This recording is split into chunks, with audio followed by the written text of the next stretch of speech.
I think it. So I was always spiritual. So when I was a kid, like I would be that weird kid that just knew there was something more. Really believed in spirits. Was very connected to myself and to the energies around me. I would be very we all have clairaudient gifts, but it depends where you are in your healing journey, how strong they are. So I'd be clairsentient, so I could really understand how people would feel if I walk into a room. I'm claircognizant, which would be like a deep known, and I'm clairaudient, so I can hear messages coming through from the spirit world. Wow. And so when I was a kid, they were really like expanding. And I used to like have tarot cards, and I used to burn incense in my room and light candles.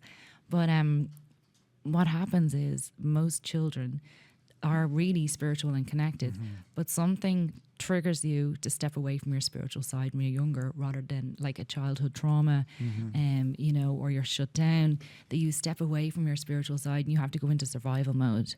And that's then would start like good few years ahead of being in survival mode, going through your teenage years, your early 20s, 30s, and then it'll take a life event or a loss of somebody that you love, or anything like real traumatic in your life that'll make you just jolt up and go, okay, I need to really look at myself here and start my healing journey.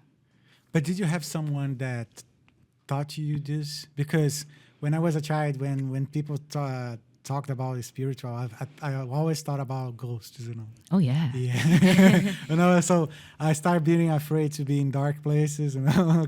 Yeah. Well, you know, that's normal, okay? Because you're watching like horror films and thrillers, and, you know, it's all about like what goes bump in the night, you know.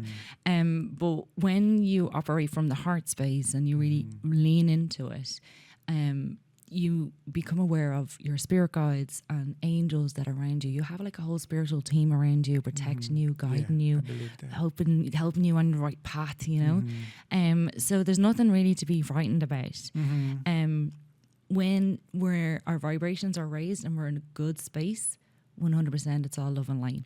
But sometimes when people have significant wounds or traumas, they can bring down that heavy energy and they can attract negative energy.